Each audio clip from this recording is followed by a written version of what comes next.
Deborah Owens, America's Wealth Coach, and it's time to get wealthy. You're going to learn exactly what you need to know and do to finally achieve the level of success you desire and you deserve. You checked all the boxes, college degrees, career, and you even stepped your foot in the door of some major corporations. But now you find yourself floundering instead of flourishing. What do you need to do now to be able to navigate these corporate hallways? My guest today had that same experience, and that's why she started an organization to help women like you navigate their way towards success. Here are the 3 things they don't want you to know about what it takes for career success. The first thing is, it's not who you know, it's who knows you. Next, your value is determined by the value you create.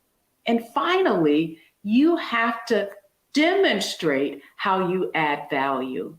And joining us today to shed some light on what you need to do is Sherry Sims. She has a combined industry experience in the HR of over 2 decades. She is a workplace professional who, when she found herself in a similar situation, decided to launch the Black Career Women's Network so that she can help other women navigate their way to corporate success.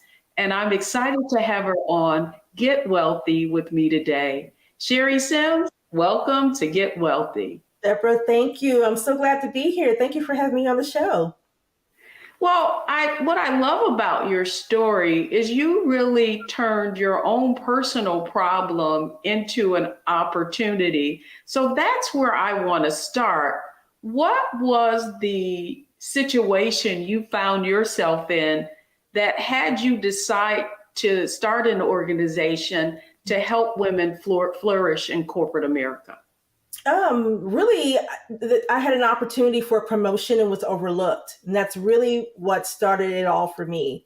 At the time that I was overlooked for the promotion, the person that was leaving the role that they were looking for replacement was very honest with me and said, you checked off all the boxes for everything, but your manager simply just doesn't want you to leave. They want to keep you where you are. And that was a trigger for me because I feel like every person has an opportunity, and specifically Black women who desire to go to the next level. You have every right to want to level up in your career aspirations. And I think we should have people who want to support us in that career journey. And that's what really started it for me. At that point, I said, I want to make sure this never happens to me again. And I need to learn things that I need to learn in terms of skill sets or expanding on my network in order for me to elevate to that next level. And I felt like I needed to bring others along with me and create education and awareness around just how to do that. So that was important for me. That's great. And as I think about why you started this organization, the Black Career Women's Network, I think about my own early career moves and certainly finding myself in situations where I didn't have the rule book. I certainly had accomplished some things, yet the things that I really needed to know in order to play the game and win, I didn't learn in my formal education. In Wealthy You, we have a framework of success that is mindset, strategy, and execution. And I want to begin there with you on this topic around mindset, because I think that it's so important that women understand, well, not just women, but you understand what is the internal psychological shifts that you need to make in order to be successful. So I want to start with, what mindset do Black women specifically need to adopt in order to excel in their career? I think the first mindset, or first thing you need to consider when you're changing your mindset, is you're thinking about where you are now. What level are you at? When you are an individual contributor, you have a specific mindset where you're more focused on the performance and how you're creating an impact at that level. When you desire to become a leader, there is another leader. There is a mindset shift that needs to take place when you go from individual contributor to become a leader. Now, there are different levels to leadership, so there comes different mindsets at those levels. But when you're desiring to become a leader, because I know that that's one of the stats from a most recent report from McKinsey and Lean In, is 59% of Black women want to become a top level executive. And in order for you to do that, you must change your mindset. And it starts first with your three things: being able to read your room, know the audience in your room, the relationships, and your role. So I call them the three R's: role, relationship, and room. And those three are important to understand. And your communication level, your presence, your how you resolve conflict, how you are able to influence people, all of those things. There's a mindset shift that happens at all of these different levels. So again, starting with an individual contributor, think about your communication style, your emotional intelligence, how you're able to resolve conflict and build relationships. You need to take all of these things into consideration, but start with the three R's, which is, again, role, relationship, in the room. That's good. That's excellent. And I love the fact that you started with the mindset shift of an individual contributor to leadership. And I think that so many people find themselves being promoted as a result of their performance as an individual contributor. Specifically, if you're in sales, if you're on the side of the P&L that really can make an impact numerically. I know that was my situation early on. I was a top investment seller and did very well. And as a result of that, was promoted into management, but I literally didn't have management experience. And so as a result, I led based on what I did as opposed to understanding that it's situational leadership. You've got to look at your team, got to look at your strengths and your weaknesses. So to that end, if you're someone who is an individual contributor, or maybe you have just recently been promoted and you're thinking, oh my goodness, I know it, I see myself in that. You put the three R's, role, relationship, and what was the third R? In the room, like, what room you're in, right? And the room is who's in the room. Right? Who are the people that are in the room that have the influence that you can influence or develop relationships that can help you get to that next level? So what room are you in? Are you in a room with individual contributors who probably are not able to make an impact at that next level? Or are you in the room with a combination of both? Here's the thing. Here's a tip as well.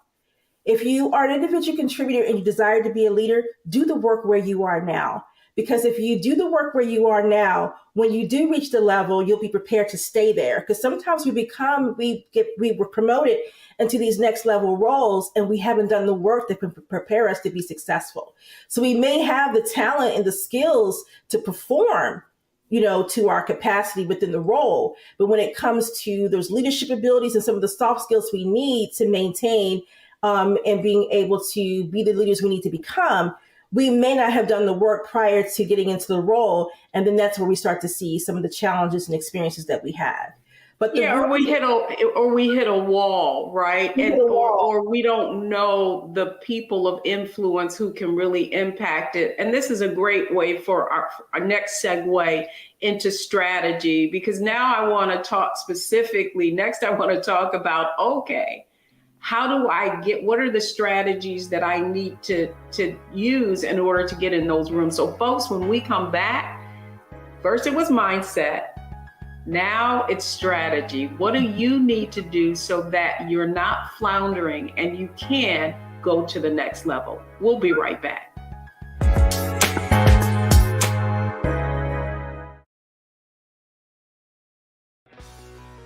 Let's be honest, as successful women, we're crushing it. Maxed out 401k and Roth IRA? Check. Aggressive savings and investments? Check. Yet, the freedom our success was supposed to buy can leave us stuck on the six-figure hamster wheel, watching retirement slip further down the road. There's another way. Get coaching courses and community at wealthyu.com. We wish to plead our own cause. Too long have others spoken for us. This is an opportunity for us to be able to speak to our issues. Y'all better understand something real quick. We ain't going nowhere. It is a continual battle that we see all across this country. Revolution will not be televised. The revolution will be streamed. All momentum we have now, we have to keep this going. He makes sure that our stories are told. Roland Martin's doing this every day. You can't be black-owned media and be scared.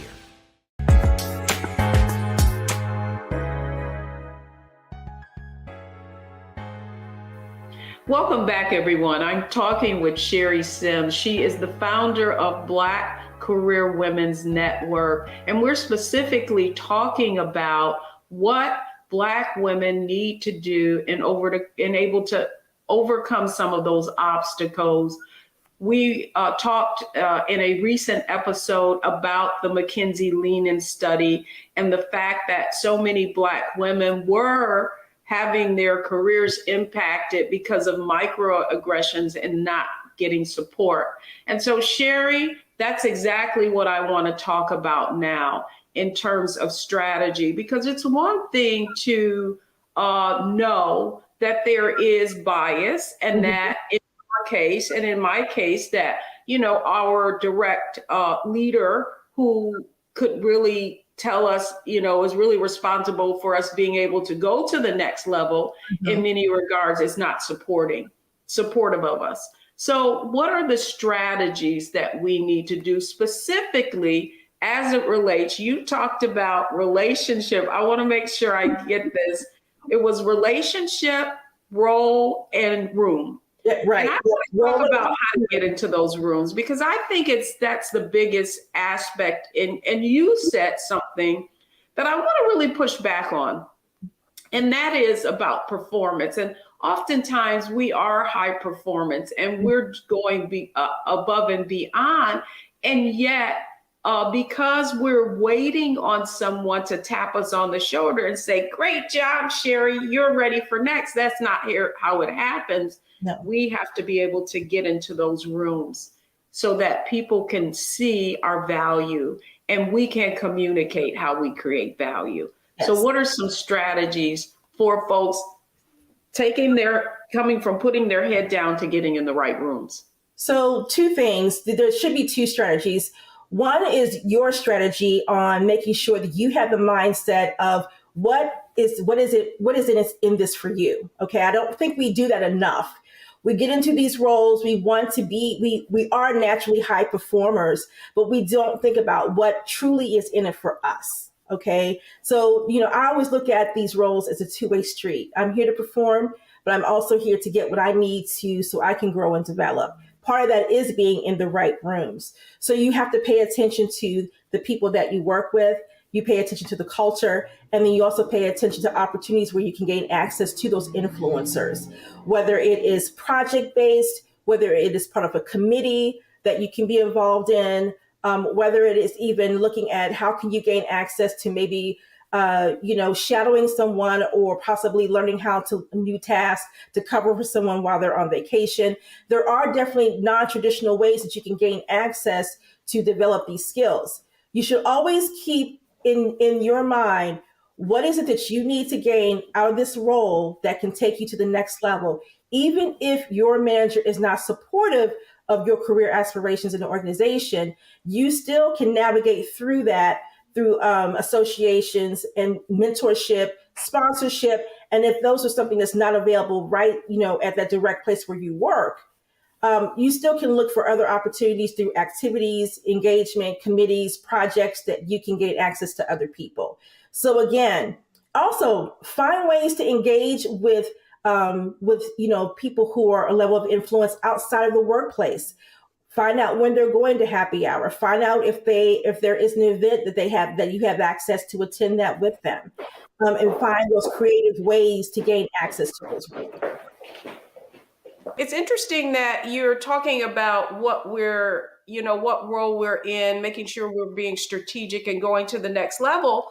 But I do feel like when I coach women, one of the things that I've found is that they have not really looked at what checkmate is. And what I mean by that, having a long-term vision of where you want to go so that then you can make the right moves, as opposed to playing checkers and just going to the next move. Yes.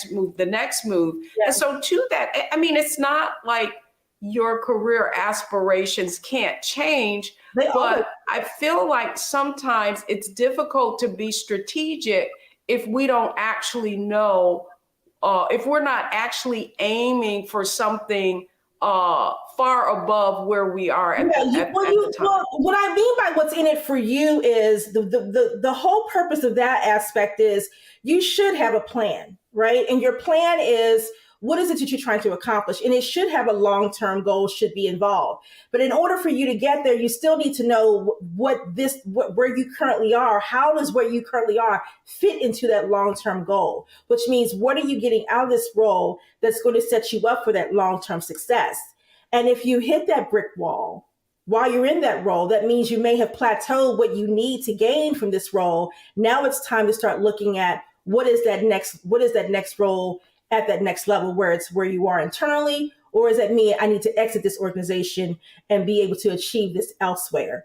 So you brought up a really, really good point. Because here's the other issue in terms of strategy. I feel like Black women specifically are very loyal. Mm-hmm. And there was a time when loyalty is rewarded, but that is not true in the current environment, with industries going in and out and the economy being as volatile as it is. So to that end, just one more strategy on what women need to do in order to build their brand so that they can find opportunities externally and also attract recruiters, because I know that's something that you have a lot of experience in. So here's the thing. The trend now is 3 to 5 years. That's how long people are staying in a specific role. So what you should be doing, your long-term plan should involve, one, how long are you going to stay in the current role you're in? What are you trying to gain in terms of skill sets or access to influencers or people? How are you building your network or your net worth while you're in this role? And then make sure that you are checking off those boxes. And you're going to come up against obstacles while you're in the role. Listen, it's not going to be perfect. But again, focusing on this. So instead of focusing on how loyal you are being to the organization, you focus on, what am I still being a high performer, but know that you have an end goal and your own agenda in mind of what you need to accomplish while you're in this role. Instead of thinking, I'm in this company, I'm going to give it on my all, and then you expect for them to give that back. Change your mindset and make sure that you are, again, practicing the 3 R's, but then also making sure that you are accomplishing what you need to accomplish for the long-term goals. And here's the thing. My whole saying is this: you should always be focusing on not just cultivating your job where you currently are, but making sure that you are accomplishing things that's going to make sure that you are expanding on your career for the long run. That's good advice, because I often think that, sometimes you can't bloom where you're planted. Mm-hmm. Sometimes you need to go in more fertile soil where you're valued so you can grow. This is so good. The 3 R's. Let me make sure the audience remembers them too. Role, relationship, and room. All right, folks, when we come back, we're going to talk about execution. Sherry has given us a lot of great insight, but what do you need to do now to apply and accelerate your career growth?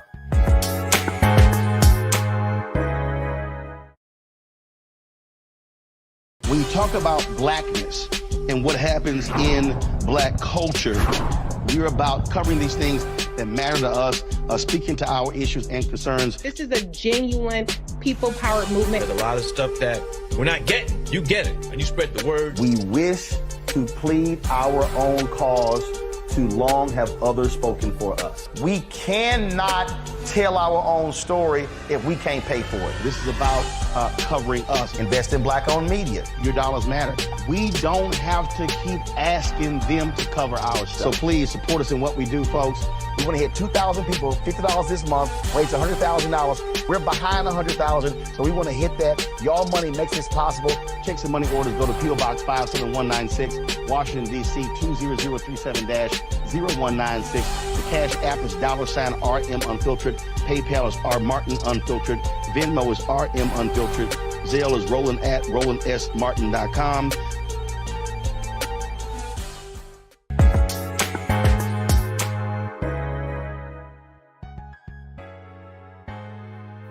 Welcome back, everyone. I'm Deborah Owens, America's Wealth Coach, and we're talking about getting wealthy in your career today. And joining me is Sherry Sims. She's a diversity and inclusion leader and also founder of the Black Career Women's Network. Sherry, you've given me so many nuggets, and I know that our audience is enjoying this as well.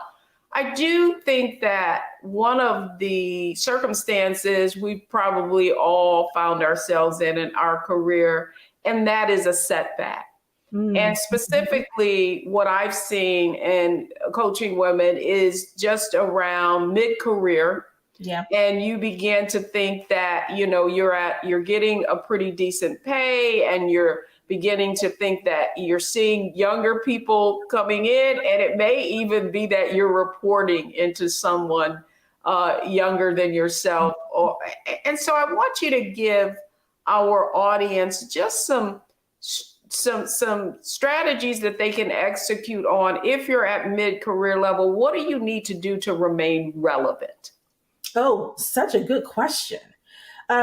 Really, to remain relevant, one thing you need to do is just know that you have people who are maybe a little bit older than you that are still killing it in the workplace. And so come out of the mindset that you're mid-career or feeling like that you are at a stage now where maybe you should be winding down, or that, what society says you should be doing at a certain stage in your career. We are living in the age now where people are reinventing themselves in so many ways, and they're using social media platforms and just visibility of media overall to reinvent themselves. So, maybe it's time for you to discover what other gifts and talents you have to maybe start a whole brand new career. If you feel like you have plateaued where you are, you've been in the industry for now 20 something years, how can you take those skill sets and use them in a different way? I know that I definitely have been able to do that. And the reason why I say, think about reinventing what the skill sets you have and using them to re-energize a whole new career at a whole new stage in your life. And know that what you bring to the table as a mid-career professional is still valued by organizations there. And there's a lot of them out there that you can take that expertise and go to, and that it will be appreciated. So come out of the mindset that you're on this, this is your second act. Look at what is going to be your third act. As long as you're still breathing, you have skills and talents and gifts that someone can use. And just find a resurgence of a new way to reapproach how you look at yourself and the evolution of where you want to go next. Yes, I call that the perennial mindset, just like a flower that comes back every year and blooms stronger and stronger.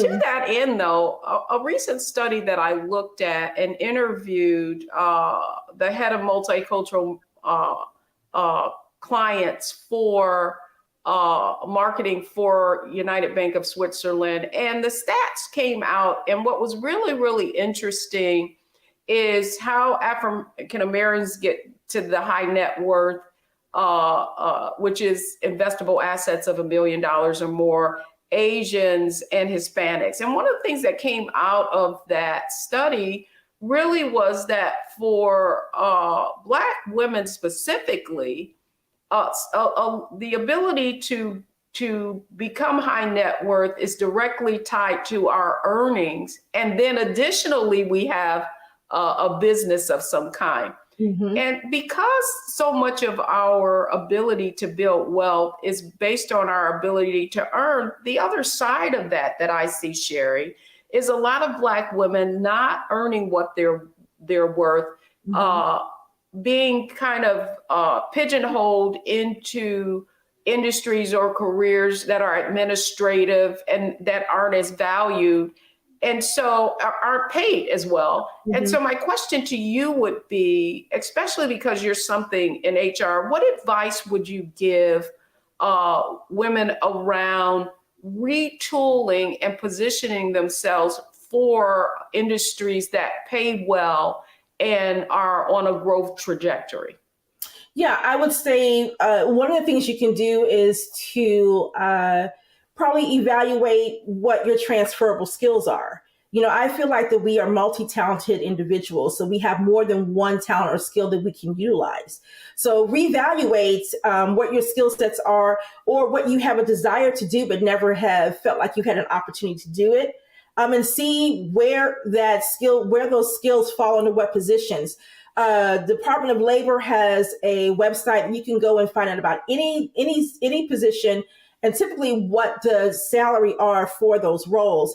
And then you can take a deeper dive into using some other salary tools to find out what the median from 25 percentile to 75 percentile of what those salaries pay based on your market, whether it's including education, what city you live in, and also the median for that, because a lot of times the companies will pay on that 50 percentile median. But look at what those things require. There are positions now, or should I say, well, Deborah, there's a trend, right? I wouldn't call it a trend. Employers are moving more to now going back to experience versus education. Now, don't get me wrong, do not re-quote me on this, but there are roles where you absolutely have to have the education, but they are now making sure that they realize the value of talent that may not necessarily be through a college education, because we all have natural innate gifts. So again, utilize your experience and say, I have 10 years of experience versus that's equivalent to a 4-year college degree, and making sure that you negotiate that and make sure you're, should I say, selling that when you're in that negotiation process for a role. The other question I have for you as well is, many people, one of the points that you made was about the room. Mm-hmm. And making sure that we're in the right rooms of influence. And I would like to have you maybe share the work that you do at Black Career Women's Network. What are some of the tactics and strategies that you have inside of the organization that can, because the whole, premise of network is to network not only internally, but externally. I'd love for you to just shed some light on the kinds of activities that you have going on in your organization that can help women become more adept, more agile, and ultimately experience more career success. Yeah. So what we do is we have in our community, we do community webinars, which we offer to everyone. And the gives that we do a topic every month, and we do an open discussion so we can make sure that we're providing those tips and tools that can elevate them, that can take back and apply immediately into the workplace. We also have our mentoring program where we can assign you, or you can actually sign up to have mentoring one-on-one with a Black female professional, whether you're an entrepreneur or if you are someone who is in corporate America. And then we have our group coaching. Inside of our community, which we do a lot of this through the live streams in our mobile app, we also do something called Career Tip Tuesdays. And we do those live streams through our community, but we also engage with our people who interact with us through LinkedIn Live, and we also answer a lot of questions and they gain access that way. We're very hands-on with the women, so we are all constantly always asking questions via email, doing one-on-one conversations with them. We do a lot of situational coaching, where we are working with women if they have a specific situation at work they're trying to work through, to help them to elevate to the next level, or if they're preparing themselves for promotion.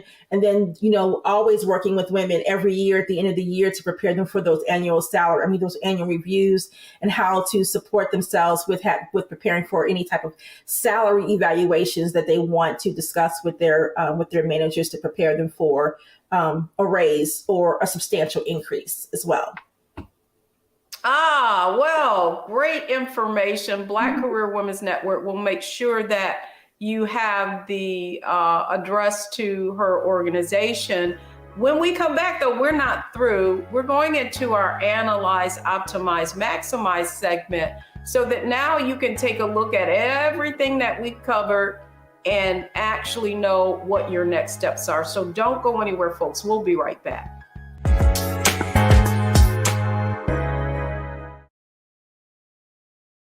Terry and I, we couldn't play in the white clubs in Minnesota. It felt like such a, strength through adversity type moment that I think Black people just have to go through.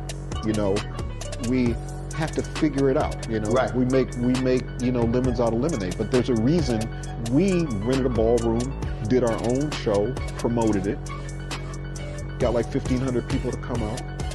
Clubs were sitting empty. They were like, "Where's everybody at?" And I said, "They're down watching the band you wouldn't hire." So it taught us not only that we had the talent of musicians, but we also had to have the talent of entrepreneurship. It wasn't like a seat at the table. It's like, no, let's build the table. That's right. We got to build the table. And, That's right. And that was the thing. And of course, after that, we got all kinds of offers. Of course. Right, to come play in the clubs. But we didn't do it. You're like, "No, we good." No, we're good. We're good. And that's what put us on a path of national. And of course, when Prince made it, then it was like, okay, we see it can be done.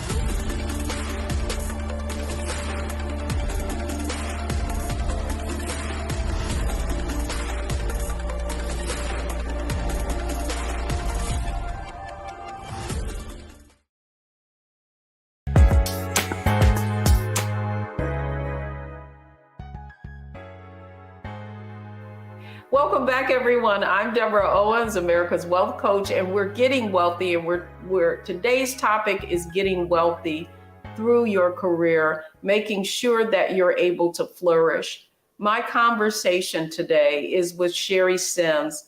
She is a diversity and exclusion professional, as well as the founder of Black Career Women's Network, who has a huge presence on LinkedIn with over 50,000 women in her group, as well as her Black Career Women's Network organization. Sherry, welcome back to Get Wealthy. We've covered a lot of ground today. And so I want you to look at this as our lightning round. Analyze, optimize, maximize. So if we were to look at everything that we covered today, what do folks need to now do? And so let's start with analyze. You talked about, and I love this because I can remember this. You talked about role, relationship, and room. So if we were to analyze analyze that, what is the impact that understanding those acronyms can have for our audience? Oh, goodness. I think it goes back to, if you think about role, relationship, and room, you should definitely think about strategy, right? Think about what should be your strategy to impact all three of those, and know that you have what it takes to create the career that you want to see. You have what it takes.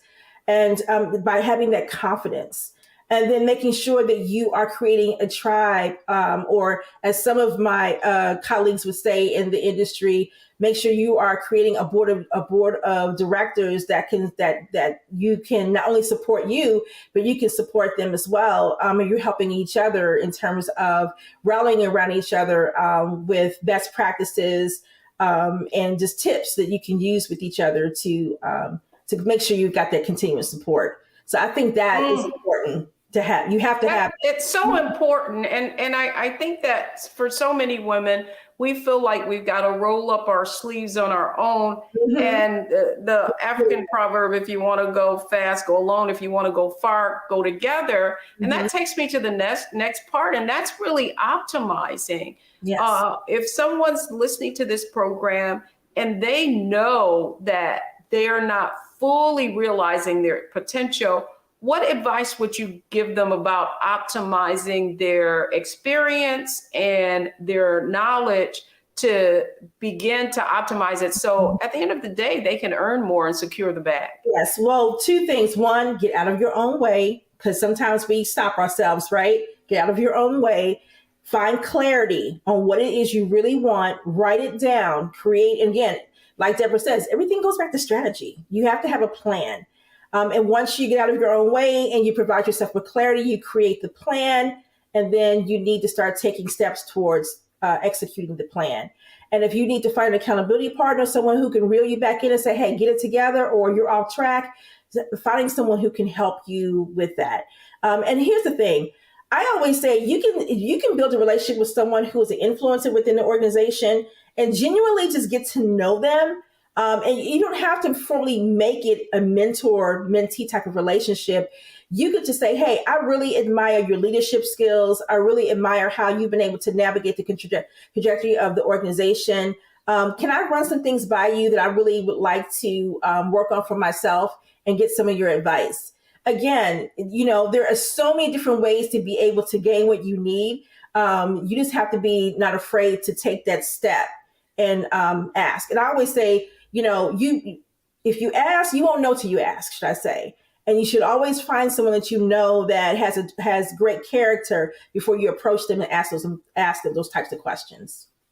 Well, you brought up something that I think a lesson that learned that had an indelible impact on my own career, and that is not always going and asking, but really offering, right? Mm-hmm. And so oftentimes when you have executives who are very busy and they don't have a lot of time, but what they do have typically is some kind of philanthropic project or something that they're working on. And that could be a great way for you to volunteer your time and talent and also get to know them. And then finally, maximize. Mm-hmm. There is only so much time that you have in a day. If you were to maximize on everything that we discussed today, what is that one takeaway advice that you think could have the greatest impact? Oh, good. That's a good, very, very good question. And my top strength is maximizer. From the Clifton Strength Finders, my top strength is maximizer. So if anybody can push you to that next level and even probably have you get mad at me, would be me. So I would say is that you have to come out of your comfort zone. If you're going to maximize the gifts and the skills and the talent that you have, or if you have a vision for where you want to go, you have to come out of your comfort zone. You need to learn. And like you said, build those relationships. Pay attention to not only the people that you work with, pay attention to if the culture shifts, pay attention to when there's opportunities that open up. Do not doubt yourself. If you hear about an opportunity to be part of a project and gain visibility, you need to find out who is in the room that you can ask, or who in the room can you just go in and interject yourself into the project, or come in and say, hey, I have this skill set that I think would be valuable for this project. I want to be involved. Sometimes it's not about just asking, it's about letting them know what you bring to the table and then how you can make an impact, and just let them know directly. So again, getting out of your own way, being confident, have clarity, create the strategy, execute it, and then make sure that you are clear on who you can get involved to help you maximize what you're trying to accomplish. Now that's what I call maximizing. I can see why that is your strength. Mm-hmm. Sherry Sims, thank you so much for coming on Get Wealthy. And again, just tell our audience how they can get in contact and learn more about the Black Career Women's Network. Absolutely. You can go to bcwnetwork.com. to check out our website. We also have a mobile app that you can download from Google Play or Apple Store, and that is just type in Black Women's Network, and you'll find the app, and you can join our community. And we have tons of resources to help you to elevate. And also, we even have some webinars on the 3 R's of how to maximize your abilities in the room, role relationship in the room. Love it. That's memorable, as I call it. Sherry, thanks so much for coming on Get Wealthy. When we come back, it's the 3 takeaways from today's show. Don't go anywhere, folks. We'll be right back.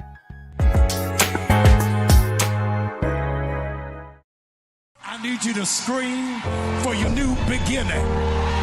5, 4, 3, 2.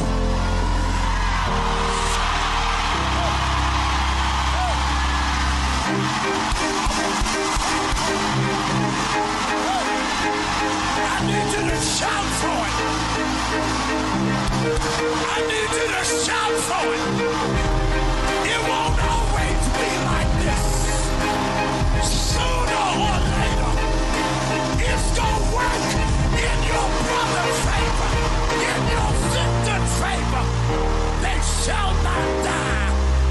They shall not die. They shall not die. I want you to embrace somebody and tell them welcome to the greatest season of your life. Hug somebody, welcome.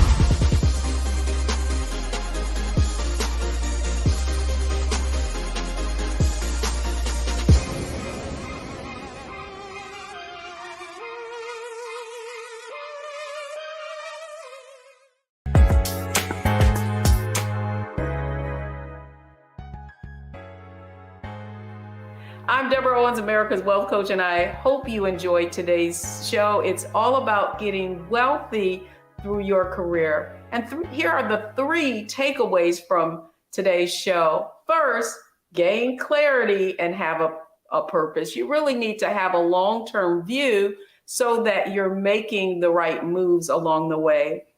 Secondly, increase your competency, because increasing your skill set and your abilities are going to learn more, earn more. That's how I like to put it. And then finally, take ownership of your career success. Don't wait for somebody to tap you on the shoulder. As Sherry said, have confidence and assume that you already have the ability. That's going to do it for this week's episode of Get Wealthy. I'm Deborah Owens, America's Wealth Coach. You're watching Get Wealthy only on Black Star Network.